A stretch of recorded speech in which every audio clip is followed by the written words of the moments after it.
Worries. Okay, so this meeting is being recorded. I'll just say a few words here at the beginning. So a few housekeeping things here. So welcome to Aditya's defense. We're very excited to hear his story. Please leave your questions for the end after he has finished his presentation. And Tori and I will assist with getting the questions to him. You can write them in the chat, or you can also unmute yourself and ask them. Shortly here, I will hand it over to Pravesh, who will say a few words, and then Aditya will give his presentations, we'll do the question and answers, and then we'll do the personal acknowledgements. Welcome everyone, and I will hand it over to Pravesh. Thank you, Lena and Tori, for making sure this goes smoothly. Welcome everyone to Aditya's defense. Aditya, as many of you know, is a grad student in immunology, but really focused on computational aspects, where when he joined the lab, he worked with Tim Sweeney as a rotation student. Almost 5 years ago now. He worked with Tim on analyzing these bacterial and viral infection data sets, and he really enjoyed it, that ultimately it became his PhD thesis. And what you'll see today is he showing you 2 or 3 different stories using the methods that he developed out of the work that he's done over the 5 years. But what you won't see is the amount of time that he has spent truly scavenging data. He's single-handedly built a database, manually curated database of over 40,000 samples across a broad spectrum of inflammatory conditions. And while he's only going to show you results for a small subset, what we've been able to do in the lab, because of what he did by really scavenging these public repositories, is we've been able to leverage it for several other projects. And there is just not enough time for him to talk about that. But that's something that will be his legacy if he graduates today for the lab. In that process, he also built a framework that he actually improved upon the framework that we had been using for the last decade or so. He can now repeatedly show that the framework that he has built as part of his PhD actually tends to be more accurate and find more generalizable results than our tried and tested framework. And most importantly, for the last 2 years or so, he's basically been this really senior person in the lab that everybody in the lab goes to when they have questions about where certain data is, how to analyze that data, what are the things to think about when trying to develop a diagnostic or just trying to find a set of differentially expressed genes. So I'm sure that he won't have time to talk about any of that, but he's been really a fantastic graduate students to have in the lab, that if and when he leaves, is going to leave a mark in the lab that we would definitely treasure as his legacy. So without going on, I'll hand it over to Aditya to start his PhD defense. Aditya. Yeah. Thank you for that intro, Paresh. Yeah, I think it's a great introduction to my work. So I'm really excited to tell y'all about some of these projects and some of the work I've been doing over the past 5 years with my thesis talk titled "Adventures of a Data Scavenger: Empowering Disease Diagnostics and Deriving Biological Insight with publicly available gene expression data. And my PhD work has really been focused on infectious disease diagnostics, which are a really key part of global and human health. Infectious diseases are one of the largest contributors to global morbidity and mortality. And here I'm showing data from the Global Burden of Disease study in 2019, where they found that 1 out of every 7 deaths and over 22% of total years of life lost globally were attributed to infectious diseases. And on top of that, this doesn't even take into account the fact that infectious diseases are known to play a major role or even cause other deadly diseases like many cancers or inflammatory conditions like pancreatitis. And furthermore, all of the data I'm showing here was collected pre-COVID-19. And since then, we've all seen the many ways in which infectious diseases can play a really profound role in all of our lives. So one of the major tools to actually combat infectious diseases are diagnostic and prognostic tests. These tests play a role in over, was there any, sorry, I'll just get back to it. So yeah, diagnostic and prognostic tests play a role in over 70% of clinical decisions. So it's really important for these tests to be accurate so that we can effectively accomplish important clinical tests like diagnosing what disease a patient has and identifying the correct treatment for them, or using a prognostic to triage patients when hospitals are overloaded so that we know which patients urgently need clinical intervention versus which patients can wait a little bit longer. This is something that came up a lot in the response to COVID-19. But despite the fact that diagnostic and prognostic tests are so vital, unfortunately, the vast majority of them never actually make it to clinical use. One of the big reasons for this is that traditionally, especially in the biomedical sciences, there's been this emphasis on using really clean and homogeneous data that removes most sources of variation.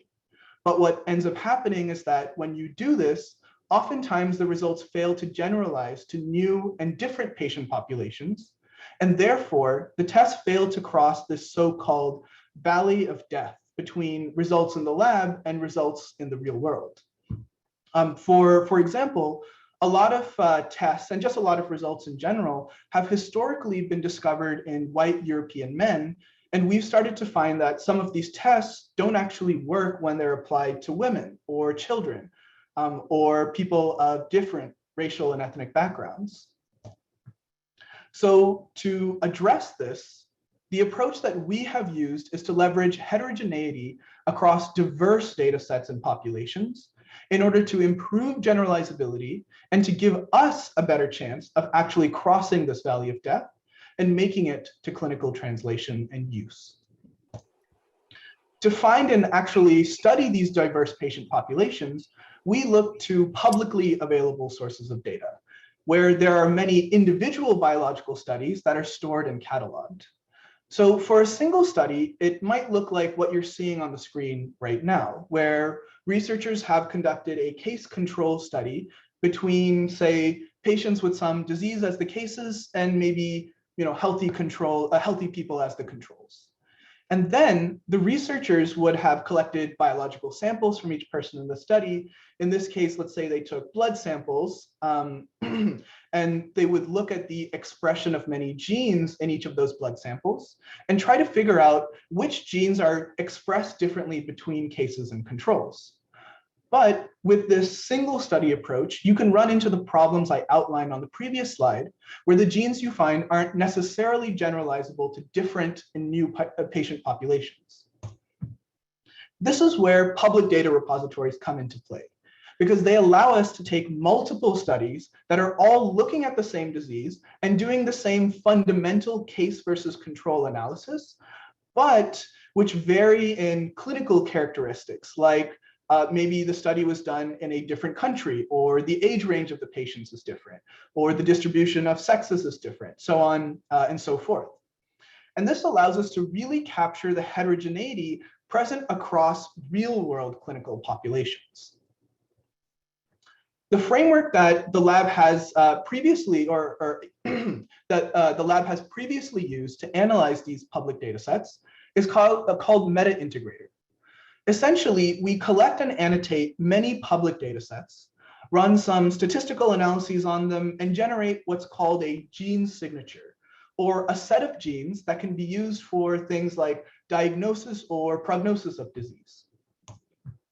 Using MetaIntegrator, the lab has generated a number of really generalizable disease signatures, such as the ones I'm showing right now, all of which have been validated in independent data. This includes a signature that can predict whether an organ transplant will be rejected or accepted, one that can diagnose sepsis up to 5 days before symptom onset, to one that predicts a patient's response to the influenza vaccine.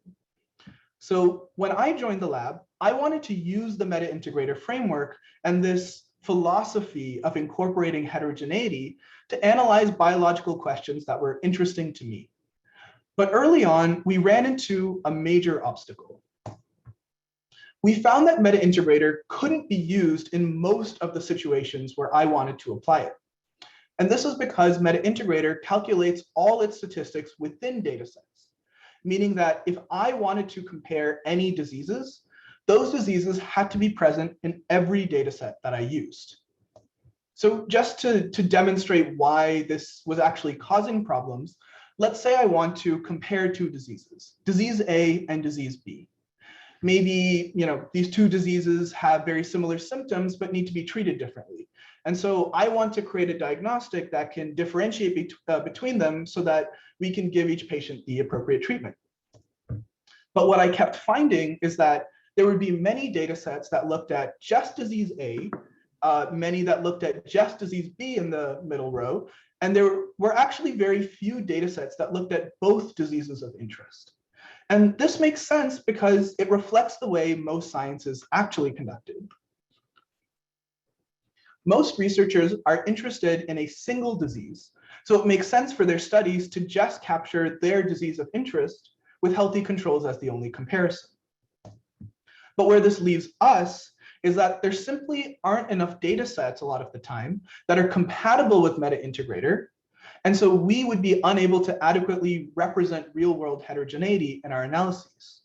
And I kept running into the same situation over and over again. And eventually we began to wonder, is there some way to take all of these data sets that we're currently unable to use and redesign our entire analysis so that we can integrate these data sets into the analysis workflow? And what we ended up realizing is that we can take advantage of the fact that the majority of data sets have healthy controls. And those healthy controls are quite similar to one another biologically, even across data sets, meaning that we can use them as this sort of common biological reference point between data sets. So we use a technique called coconut conormalization to basically stitch all of these data sets together using the healthy controls as a reference from each data set. And then, rather than looking at them as individual data sets, we can combine them into one massive data set where we're able to do statistical comparisons across all the data sets that we found.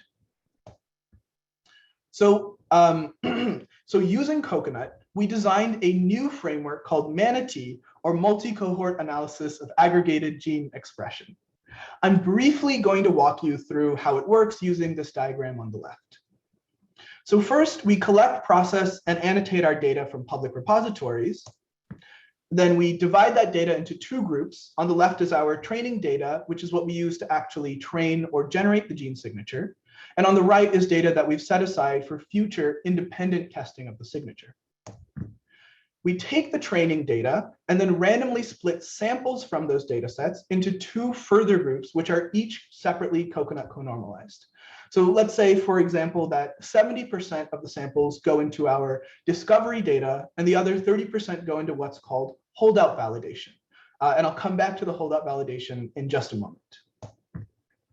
Within the 70% discovery data, we run through a number of statistical and feature selection and machine learning pipelines, which allow us to generate an actual gene signature. We can then take that gene signature and go to the 30% holdout validation data, where we then test how robust the signature is. And the way we test robustness is that these are samples that the signature has never actually seen before. So if the signature performs well here, there's a good chance that it generally performs well in new data and that it's robust. Then as our final test, we move on to the independent validation, which is our metric for real-world performance. These are completely independent data sets that have been left untouched until this phase of the analysis. So if a gene signature performs well here, there's a really high likelihood that it generalizes to real clinical settings.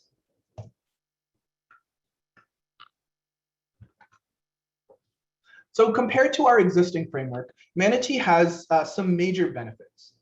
First, we're able to incorporate much more data across the analyses that we do. So for example, in the analyses that I've run, we've been able to use anywhere from 3 times as much data to up to 40 times as many data sets as we could have with Meta Integrator.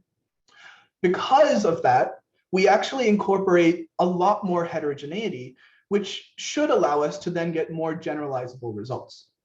Furthermore, we're able to use Manatee to compare diverse diseases and conditions that initially couldn't be compared with one another using public data. So this really opens up completely new avenues of exploration that we previously couldn't have analyzed with this public data approach. So by using Manatee, we were able to generate a number of generalizable disease signatures, 3 of which I will talk about today. These include a diagnostic for bacterial and viral infections that works anywhere in the globe, a test which can identify active tuberculosis up to a year before the disease is clinically detectable, and a prognostic that can predict how severe any viral infection is going to be. These projects span a wide range of different diseases and infections, but in all of them, we found that the overall idea of leveraging heterogeneity by incorporating a massive amount of public data was critical to the project's success.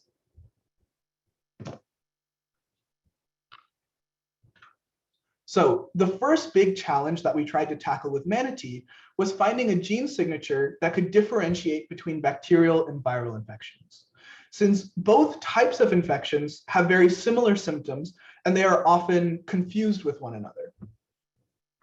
This work was done with the help of Stephen Popper and the Relman lab at Stanford.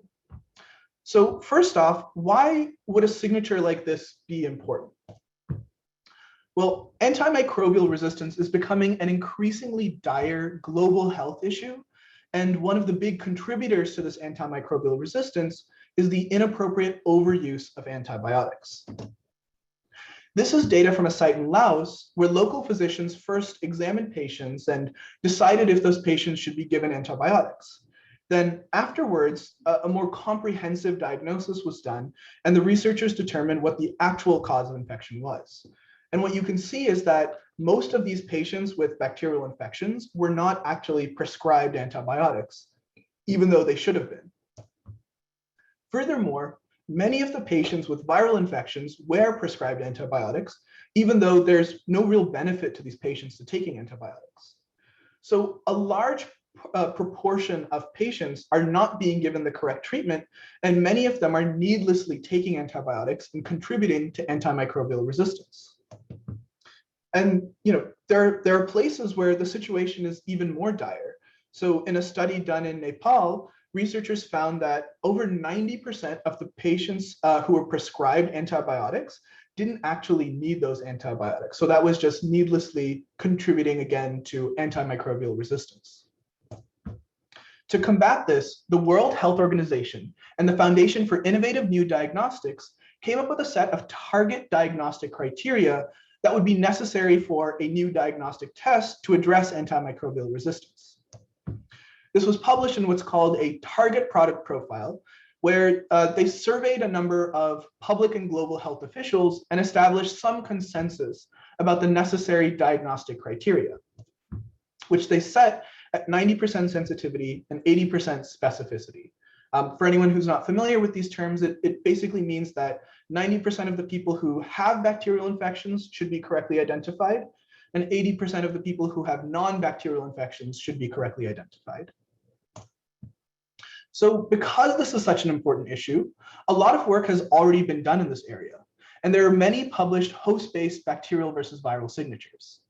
This is a selection of 4 such signatures that range from 2 to 120 genes, and all of them have shown promise in initial data, but they all have one major issue. They were developed exclusively in US and Western European patient populations. So why is that an issue? Well, first off, we know that many bacteria, especially many intracellular bacteria, are only endemic outside of these regions. These are incidence maps of 2 very common diseases caused by intracellular bacteria, typhoid and melioidosis. And what you can see is that these diseases aren't really found in the US and Western Europe. Furthermore, we are taught in immunology that the immune response to intracellular pathogens is generally a distinct Th1 type response compared to extracellular pathogens, which usually cause a Th2 type immune response. So this led us to the hypothesis that the existing signatures, which were developed using only extracellular bacterial infections, will struggle to generalize to data containing intracellular bacterial infections. To test this hypothesis, we first gathered a ton of public data. In total, we collected over 4,000 individual samples across 69 unique data sets from 20 different countries and all inhabited continents across a wide range of ages and balanced for sex. Of these, 3,000 samples were from patients with some sort of positive microbiological diagnosis resulting in fever. Half were from patients with viral infections, another 700 from patients with extracellular bacterial infections, 300 with intracellular bacterial infections, and another 300 with unspecified bacterial infections, which means that we knew that these patients had some sort of bacterial infection, but we didn't know if it was intracellular or extracellular. With MetaIntegrator, we had only been able to find around 430 usable samples. So by doing the analysis with Manatee instead, we not only had access to almost 10 times as much data, but we also critically were able to incorporate an entirely new category of pathogen with the 300 intracellular bacterial samples listed here. So now that we had collected all the data, the first thing we had to test was the performance of existing signatures on this data. So we combined all the data with Coconut and found that the existing signatures were biased towards extracellular bacterial infections. So before I actually show you that data, for anyone who's not familiar, I briefly wanted to explain the way that we visualize diagnostic accuracy, because this will continue to come up in the talk. These are ROC or rock plots. And for a totally random diagnostic that doesn't work at all, we'll see this curve that lies along the diagonal of the plot, and the area under the rock curve, or the AUROC, will be 0.5. For a perfect diagnostic, the curve will touch the top left-hand corner, and the AUROC will be 1. So rule of thumb is that the closer the curve is to the top left-hand corner, and the closer the AUROC is to 1, the higher the diagnostic accuracy. So across all 4 signatures, we found that the performance for extracellular bacterial versus viral infections in red was significantly higher than the performance for intracellular bacterial versus viral infections in blue. And this actually includes the Sweeney 7 gene signature, which was discovered using MetaIntegrator. And you can see that while it does have less bias than any of these other signatures, MetaIntegrator was still unable to avoid this bias towards extracellular bacterial infections. And so it led us to ask, can we actually use Manatee now to develop an even more robust diagnostic by incorporating a wider array of infecting pathogens in our data?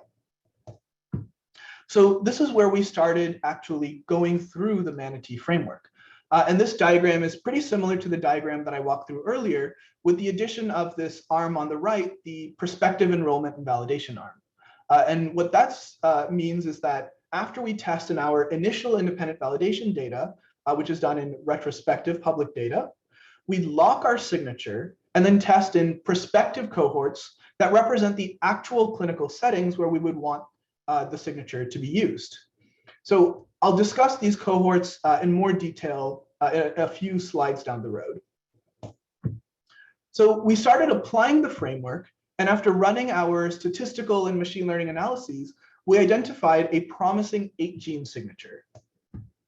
We call this 8-gene signature the bacterial or viral infection signature, or the BOVI signature. So here you can see that the ROC curve shows the performance of the BOVI signature in our discovery data, and it exhibits high AUROCs for differentiating all types of bacterial infection from viral infection, with an overall AUROC of about 0.94. To assess the robustness of the signature, we looked at the holdout validation data. So these are the samples that were randomly set aside. And here we once again saw high performance across comparisons and an overall AUROC of 0.947. So this was our first major indicator that the BOVI signature could maintain its diagnostic performance in unseen data and that it wasn't overfit to the discovery data. Next, we tested in the remaining public data sets, which had been set aside to serve as the first retrospective stage of independent validation. Here, we once again saw high performance, with the AUROC staying at around 0.94. And just to confirm that coconut itself was not the only reason we were getting such high AUROCs, we also looked at 5 individual data sets that had both bacterial and viral infections. Here, we saw a summary AUROC of 0.92. So at this point, we already had a really promising signature with significant evidence of the signature's generalizability. But before I gave myself too many pats on the back, we had to do the most important test, prospective validation. For our prospective cohorts, we collected patient samples from 2 hospitals in Nepal and Laos and tested the BOVI signature using fluidigm assays. Both of these hospitals see many patients with non-specific febrile symptoms, and there's a high proportion of patients there who are infected with intracellular bacterial pathogens. So these prospective cohorts represent the exact clinical scenarios where we expect the BOVI signature to be really impactful. So in Nepal, we collected samples from 111 patients who were over the age of 1 and had reported at least 3 days of fever. These samples were collected via a collaboration with Jason Andrews and the Dhulikhel Hospital. And what I'm showing with these bar plots is the BOVI score for each sample. So for each patient, by applying the BOVI signature to them, we're able to calculate a single value or a BOVI score based on the expression of our 8 signature genes. And basically, the higher the score is, the more likely you are to have a bacterial infection, like all of these patients in blue, whereas the lower the score, the more likely you are to have a viral infection. So as you can see, the patients with bacterial and viral infections are well separated by the BOVI signature. Furthermore, when we look at the actual ROC curves, we see that the diagnostic performance is still very high, with an overall AUROC of 0.91. Next, in the prospective cohort from Laos, we collected samples from 230 patients over the age of 15 and with suspected sepsis. These samples were collected via a collaboration with David Relman, Paul Newton, and the LOMWRU. Once again, the BOVI signature did an excellent job of actually separating between the bacterial and viral samples. And when we calculated the ROC curves, we saw a really high overall performance and diagnostic accuracy of 0.96. So these 2 results really demonstrated to us that the BOVI signature is not only generalizable to real-world populations, but also that the signature performs well in clinical contexts where improved bacterial versus viral diagnostics and more generalizable bacterial versus viral diagnostics are urgently needed. So the next major thing we needed to check was, now that we know the signature performs well, how does it actually compare to the diagnostic criteria set out by the WHO and FIND? And what we found there is that the signature surpassed these diagnostic thresholds in both our retrospective and prospective validation data. In fact, in both, we were substantially higher than the 90% sensitivity, 80% specificity cutoff.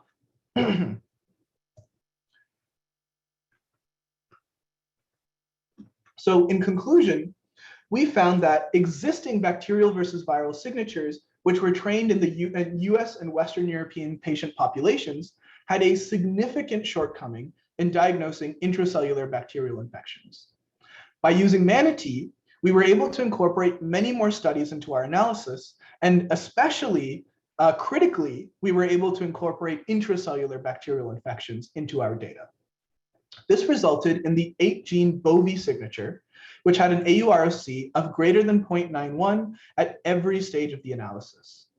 The signature was extensively validated, both in retrospective data and in 2 prospective populations from Laos and Nepal, and it met the WHO and fine targets for sensitivity and specificity. Finally, the signature is currently in the process of being translated into a point-of-care diagnostic.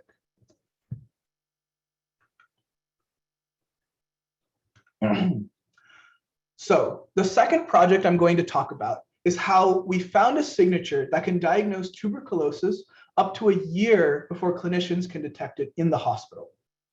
So unlike the BOVI signature, which is primarily useful for patients who are exhibiting clear but non-specific symptoms, this TB signature can be useful many months before symptoms even start to show up. But first, here's some overall background on TB. TB is arguably the most important infectious disease in history. It has taken more lives than any other infectious disease, with over 1 billion lives lost to the disease over the last 200 years. There are 10 million new TB cases every year, and over 1.5 million people succumb to the disease. And furthermore, TB has a latent form that is extremely widespread, with 1/5 of the entire world's population having latent TB. The lab has previously done work to identify a blood-based signature for TB, and this is a paper and some data from a 3-gene signature that was previously published by the lab using MetaIntegrator, and the signature could separate active TB from healthy controls, latent TB, and other diseases, and it could predict whether someone would have active TB 6 months prior to clinical detection.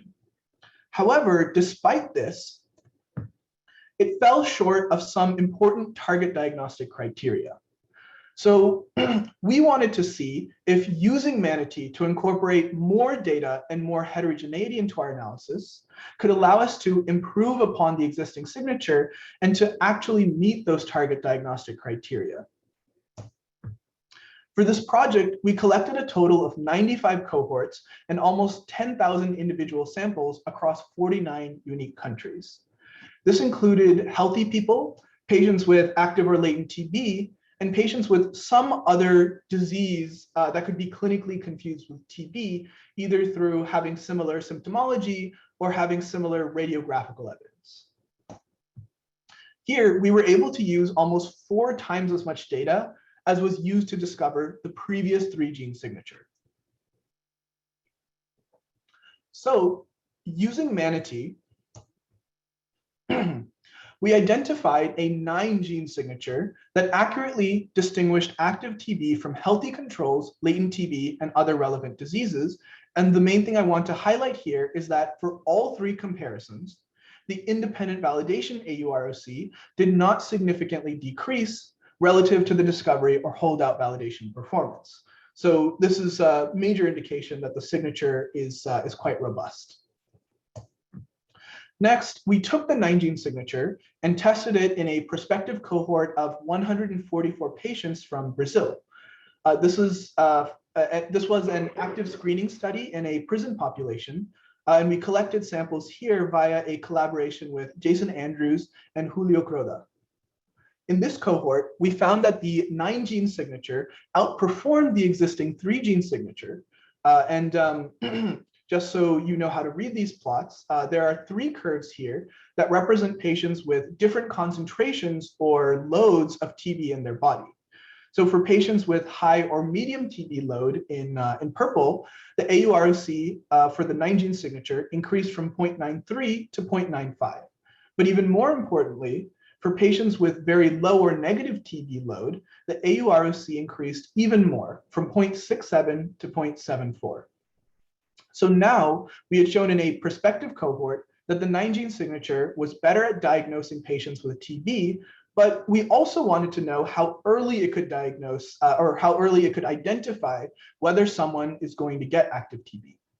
And as a reminder, the 3-gene signature can do this 6 months prior to clinical detection. But what we found was that the 9-gene signature was able to do this, and it was able to identify who would progress to the active form of TB up to a year before it could be clinically detected. So what I'm showing here is data from a study where latent TB patients were longitudinally profiled for at least 2 years, and each patient was labeled as a TB progressor if they converted to active TB at any point during the study, or a TB non-progressor if they stayed latent the entire time. So we can look at the samples taken before progression actually happens and use that to determine how early there's a difference and how early we can tell the difference between TB progressors and non-progressors. And what you can see here is that the 9-gene signature can distinguish between TB progressors and non-progressors not only 180 days beforehand, but up to 360 days beforehand. This is even more apparent, and the improvement over the 3-gene signature is even more apparent when we look at the ROC curves. So 8 to 180 days prior to clinical detection, the 3-gene signature has an AUROC of 0.86, whereas the new 9-gene signature improves to 0.93. But more importantly, the 3-gene signature is unable to identify TB progressors 180 to 360 days prior with an AUROC of only 0.56, whereas the 9-gene signature has an AUROC of 0.84 for these patients. So to see whether the new 9-gene signature surpassed the target diagnostic criteria, we looked at a target product profile published by Find, where they indicated that an effective signature would be able to identify TB progression with 5.8% positive predictive value at 2% prevalence. And what you can see is that the 9-gene signature here at up to a year prior has a positive predictive value of 8.51, so substantially higher than the target criteria, up to a year prior. And up to 180 days prior, it's even higher at 16.5% PPV. So in conclusion, with Manatee, we were able to incorporate almost 4 times as much data into the analysis, and that allowed us to generate a 9-gene signature that accurately distinguished active TB from healthy controls, latent TB, and other diseases. The 9-gene signature outperforms our existing 3-gene signature in a prospective cohort from Brazil, and we actually also have seen initial promising results from a household contact study in Moldova, although we're still in the process of finishing up the data analysis on that cohort. The 9-gene signature could predict whether a patient would progress to active TB up to a year before it was detected clinically, and it met the Find diagnostic criteria for this task. Finally, the signature is currently being translated into a point-of-care diagnostic.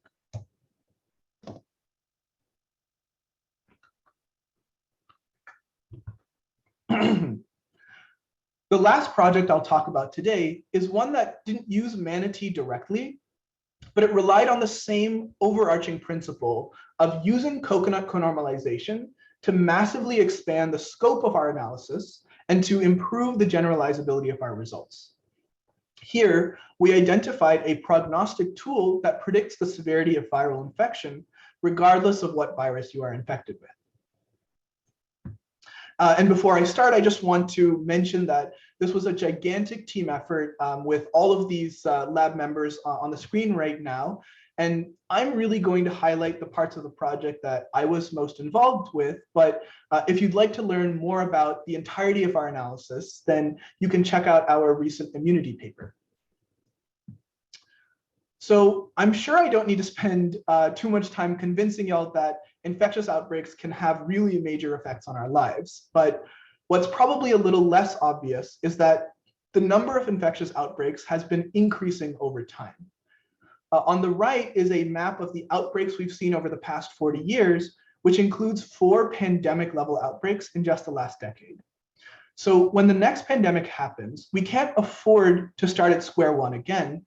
We need to start developing an arsenal of tools that can work across outbreaks and that can generalize to viruses that don't even exist yet. Our starting point for this project was actually work that was done by a previous grad student in the lab, Martha, who looked at data from 3 different viruses and identified a 400 gene signature called the MVS, or metaviral signature. And the signature represented the conserved host response to viral infection. So we wanted to take the signature and determine not only is it generalizable beyond these 3 viruses, but also we wanted to see if these genes could help us understand why some people have very severe responses to viral infection, while others have much more mild or even asymptomatic disease. Once again, we collected a large amount of gene expression data from public sources, including almost 5,000 samples and 16 unique viral pathogens. We also utilized 3 single-cell RNA-seq datasets, profiling 71 COVID patients with varying levels of infection severity. In total, these single-cell data comprised over 250,000 individual immune cells. We then manually annotated each patient with a severity score based on the diagram showed here that took into account things like was the patient hospitalized, where they admitted to the ICU, were they given mechanical ventilation, and did they survive or not? And after applying these criteria, we categorized each patient as being either healthy, no symptoms, mild, moderate, serious, critical, or fatal. We combined our bulk transcriptome data using Coconut and found that the MVS score was significantly correlated with the severity of viral infection. Here, you see the MVS score on the y-axis and how it gradually increases as the severity gets higher and higher. However, while the correlation was significant, we did notice that there was a significant overlap between categories. For example, there was no significant difference between the distributions of mild and moderate patients in purple and light blue, as evidenced by the high p-value. So we wanted to dig a little deeper and see if we could more clearly identify the components associated with different severities of infection. To do this, we used a technique called UMAP. And for anyone who isn't familiar with UMAP, essentially it's a way to take really complex data points and superimpose them on a 2D space so that you can see which data points are similar to one another based on how they cluster or group together. And it's important to note that UMAP is an unsupervised clustering algorithm. What that means is that we don't actually tell the algorithm or give it any information about the severity of each patient. We just provide an unlabeled matrix of gene expression data and see how the patients naturally cluster together based on their underlying biology. So in this UMAP, we see really distinct clusters based on patient severity. On the left, we see this large cluster of people who are either healthy or have no symptoms. Then towards the bottom, we see that all of the mild patients in purple are clustering together in one part of the graph. On the other hand, the serious, critical, and fatal patients are all forming their own separate cluster. So now we're able to see a much clearer distinction between the different severity categories. And in particular, we see these distinct severe and non-severe clusters. But at this point, this was still a qualitative analysis. So in order to do a more systematic quantitative analysis, we use a technique called trajectory mapping. So trajectory mapping is another unsupervised method that essentially allows us to take a number of individual samples and stitch them together into a continuous trajectory. The specific trajectory mapping method we use is called DSpace, which was created by Dennis Dermati in the lab. And on the left, you can once again see the data points superimposed in a 2D space. And on the right, you can see the trajectory line that runs through that 2D space. The middle of the trajectory line acts as the starting point for either arm of the trajectory. And it's here that we see all of the healthy and no symptom patients. Then if we move up to the non-severe arm, we get all of the mild patients.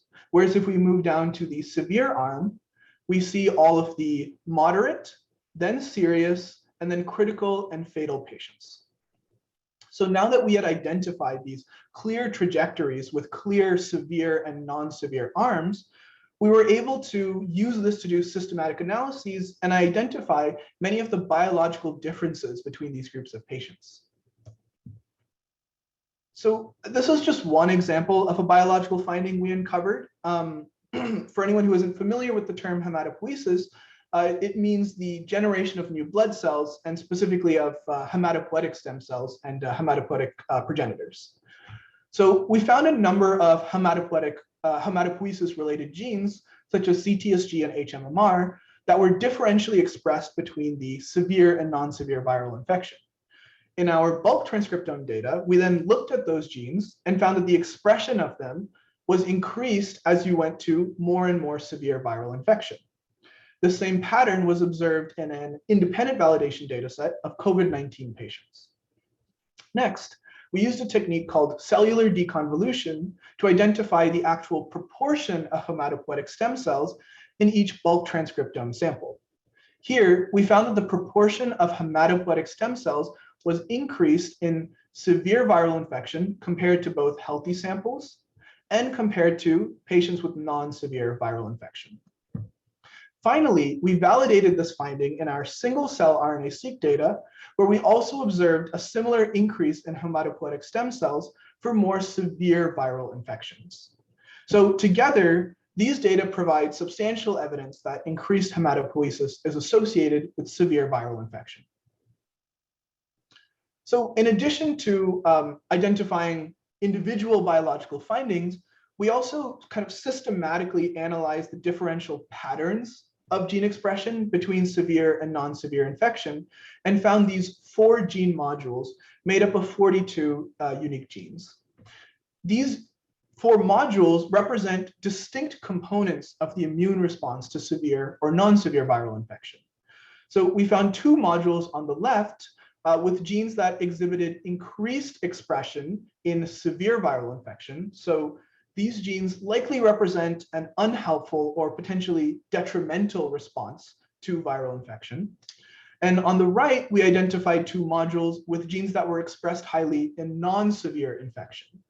So these genes likely represent a more helpful or even protective immune response. By combining these detrimental and protective modules, we created a severe or mild, or SOM score, which predicts the severity of viral infection. Here, I'm showing ROC curves for both the MVS and the SOM score, where each curve represents a pairwise comparison between 2 severity categories, like fatal and versus mild patients at the top. This was done in validation data sets, meaning that the data that we're testing in here was not used at all in generating the 4 gene modules that make up the SOM score. And what you can see is that for every single comparison, the SOM score has higher diagnostic accuracy than the MVS score. So in conclusion, we found a conserved host response to viral infection that is significantly associated with severity. By using coconut, we substantially increased the scope of the analysis, going from 3 to 16 unique viruses, and we utilized enough data here to define 7 distinct levels of severity. We used D-space trajectory mapping to identify some immune components identified with severity, and I only touched on hematopoiesis in this talk, but these are some of the other immune components we identified, like more myeloid-derived suppression in severe patients, or fewer NK and T cells in mild patients. And after this, we identified the SOM score, which was a 42 gene signature made up of 4 gene modules, and which performed significantly better than the MVS score in predicting the severity of viral infection. Finally, the signature is in the process of being translated into a point-of-care diagnostic.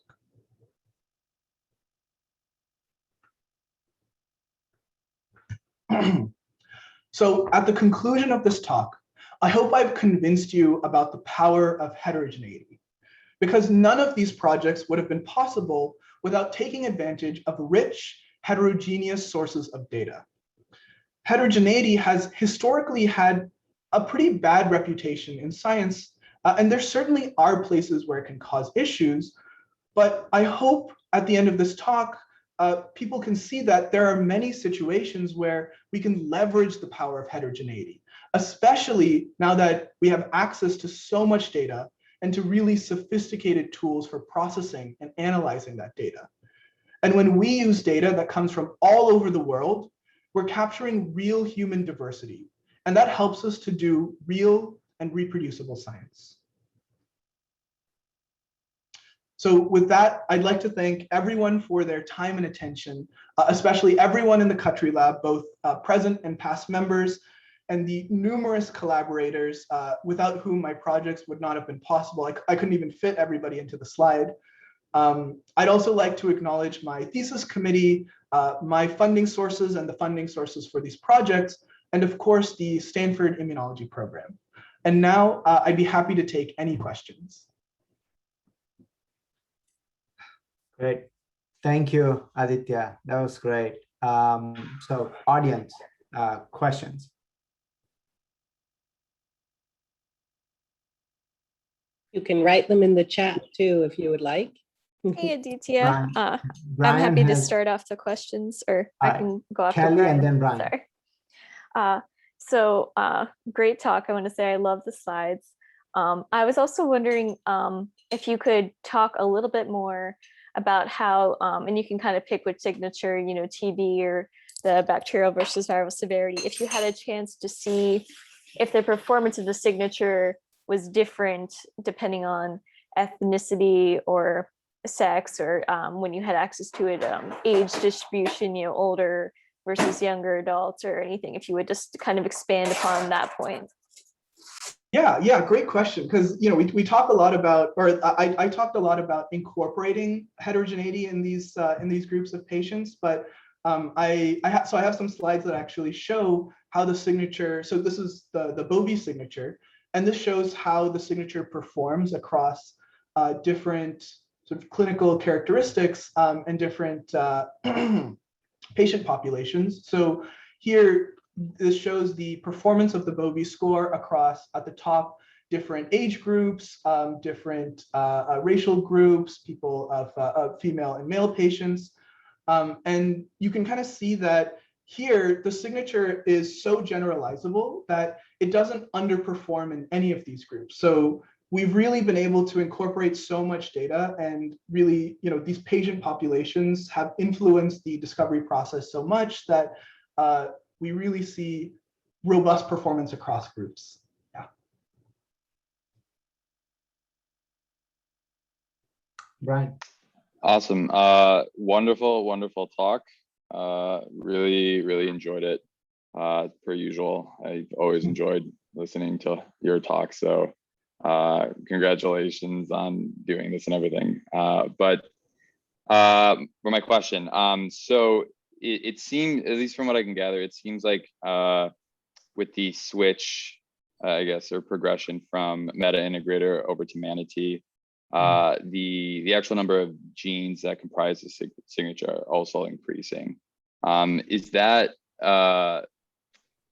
like a relatively expected like linear relationship, or is that and that you've seen consistently across the different projects, or is there something else maybe there that we're not really seeing that's under the hood?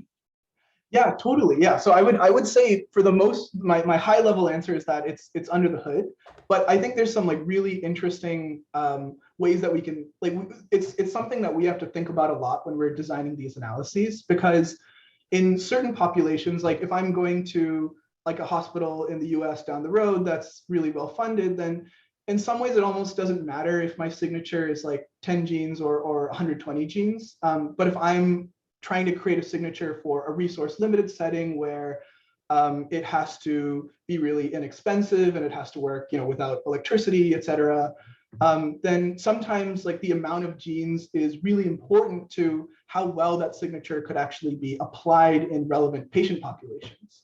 And so it's one, like it's a factor that when we're actually kind of building our models and we're actually kind of designing the machine learning and statistical methods, that we really have to think about it. Yeah.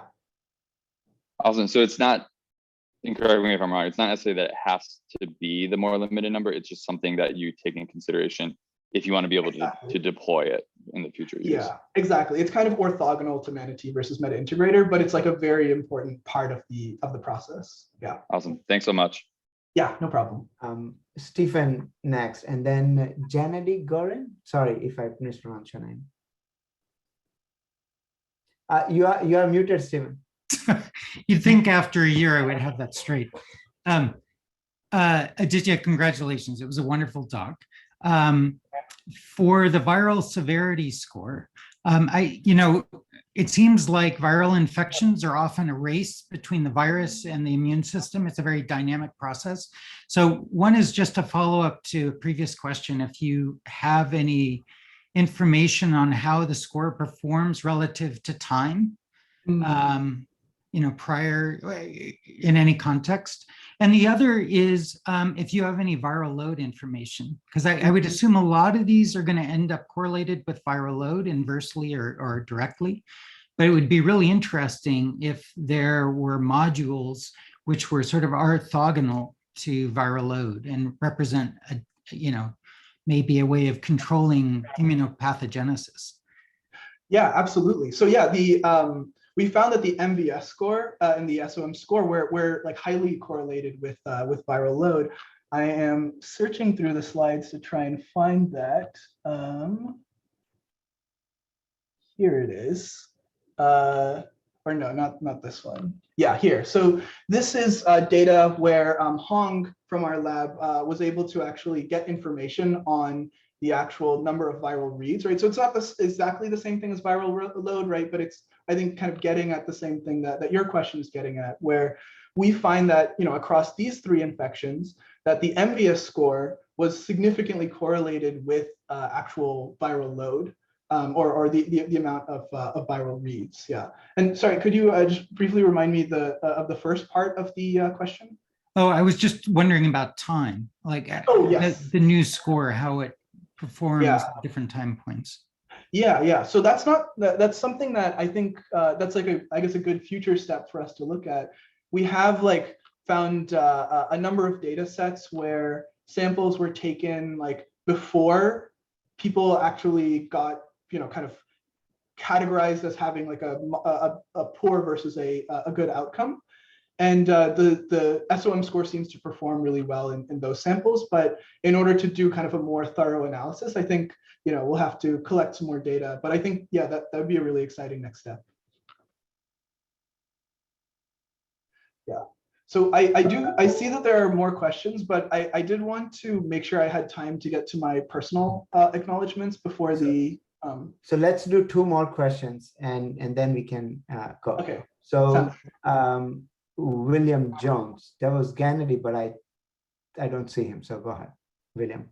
Hi, Aditya. Thanks for a very interesting talk. I have a question that's sort of partially formed, so you'll have to decipher. But I guess am I assuming correctly that most of these data sets that you are using, publicly available data sets, are RNA-seq data? Is that correct? No, so it's actually, so nowadays, a lot of the public data is, or a lot of the new public data that's being deposited is RNA-seq, but historically, a lot of it has been microarray. So most of these studies were done with a combination of RNA-seq and microarray. And I mean, some work that we've done has been on trying to actually kind of integrate those data sets together. Yeah. So that's sort of along the lines of the question that I wanted to ask you, which is, at least for RNA-seq, the expression levels of a particular gene could vary based on the way that the data set has been aligned, the way that the normalization to the controls has been done, bias based on whether it was poly A selected RNA-seq or ribosome depleted RNA-seq. And I guess I was wondering if you could tell me a little bit about how that can affect your analysis, or are you screening those data sets in any way for a certain level of performance before you start, or maybe you could just talk a little bit about that. Totally. Yeah. I mean, it's all the things you're describing right now are the things that make my job difficult. But they're totally very important things to keep in mind when we do these analyses.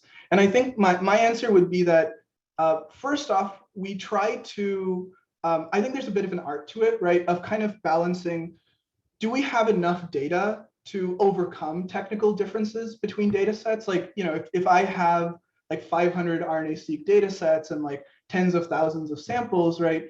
Then it's more likely that regardless of what technical differences we see, that we'll be able to actually pick out biological effects, right? But then if we're running a study where we don't have as many data sets, right? Then we have to like, be a lot more careful and maybe leave out data sets, or maybe, we try to use kind of data analysis techniques to try and get data like a little more comparable to one another, right? And, really it's very project specific. It's, I mean, the more data we have, the less we have to worry about these things. But yeah, I mean, figuring out, there's no like one correct answer, I guess. And kind of figuring that out has been, one of the really cool and interesting parts that I'm still learning a lot about. Yeah. Aditya. And before we go on, Aditya, did you have any personal acknowledgements at the end or not? Yes.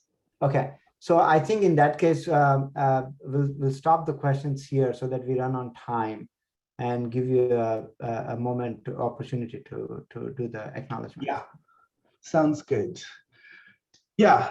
Okay. So I have so many people to thank. So many people who like, this morning I was like freaking out about this defense, and like so many people, like friends, family, teachers, like people have just been messaging me all day and like cheering me on and giving me good luck. So thank you so much to everyone who was here for the talk or who supported me like throughout my life during my PhD at any point. I have just an insane number of people who have helped me get to this point.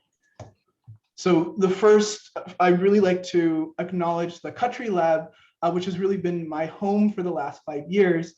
And I can't imagine a better group of people to work with. Everyone has been like so unbelievably generous with their time. And I've gotten so much support from everyone with stuff both inside and outside the lab.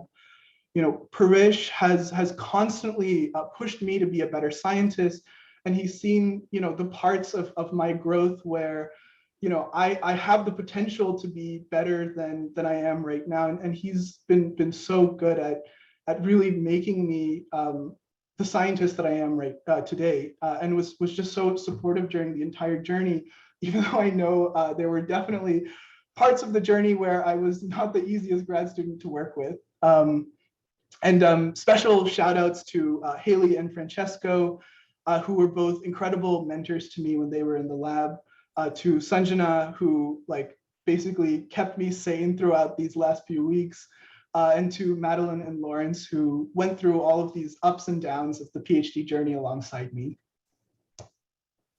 Shout outs to all of my friends, all the people I met in the Bay and at Stanford, my classmates from undergrad, my Westwood friends, my family friends who have known me and have supported me like my entire life. Many of them have like known me since I was a baby. And when I started my PhD, I definitely didn't envision doing this virtual defense, but the big silver lining has been that it's so nice to be able to share this moment with so many of y'all. And of course, I like a huge thank you to my family, Aji, Aja, Amama, my aunts, uncles, and cousins in India, in San Jose and in Boston, my family in Baltimore, in the Bay Area, in Houston, and just everyone all over the globe. My family is such a huge part of my life, and everyone has always given me so much encouragement and guidance, not just during my PhD, but throughout my life. And I'd like to thank my parents and my sister, Asha, who designed the amazing poster at the beginning. Asha, since before I can remember, you've been my best friend, and I'm so happy we've stayed this close, even at this point in my life, and that we've been able to keep up all of our weird inside jokes and our crazy sense of humor throughout everything that's gone on in our lives. And I remember the day that you were born and like how excited and proud I was to be a big brother. And even now, 2 decades later, there's nothing that makes me more proud than being your Anna. Papa, you've been my role model for as long as I can remember, and you've taught me so much about hard work and having integrity, and finding joy and being curious about the world. And you're the reason I wanted to go down this path and to be a scientist. And whenever Asha makes that joke about how I'm becoming more like you, even if it's some like really silly thing, like doing the Indian dad walk or like getting way too enthusiastic about the crossword, it makes me so happy because it feels like I must be doing something right if I'm becoming more like you. Amma, I remember when I was panicking about my quals and I didn't know how I was going to do anything or how I was going to get things done, and I couldn't see the finish line. And you came to Stanford to live with me, and you took care of me, and you got me back on track. And you've been doing that for me my entire life. Not like a single day has gone by where you haven't been there for me. I can't even begin to imagine how I would have gotten here without your love and support. And things have been like pretty difficult at times over these last years, but you guys have always been there for me, cheering me on, making my life a lot easier, giving me some place to come home to and to be myself and to be comfortable, and giving me the strength to reach the finish line. And I love you guys so much.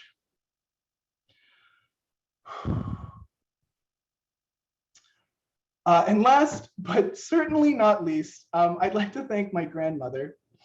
Amama, from day one, you've been my #1 fan, and you've always been praying for me and wearing your lucky sari before the big events in my life, and taking drishti when things are going well. And for anyone who doesn't know my grandmother, she's like the biggest 49ers fan that I know. And she first actually learned football to be closer to her son. And now she's become a bigger fan than any of us.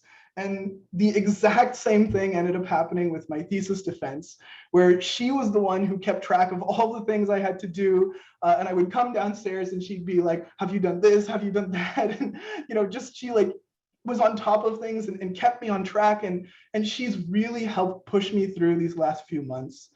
Amama, I am so grateful that I've been able to spend so much time with you this last year. Once this is all done, I can't wait to go downstairs and give you a big hug.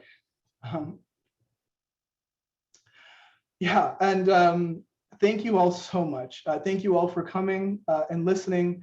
And with that, I will hand it off to Lena.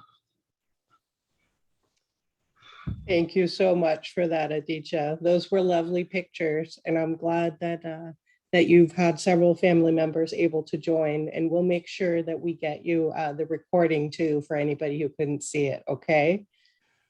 Thank you. And there's lots of things in the chat here. Great job. Congrats. You're amazing, amazing, amazing, amazing. Yes.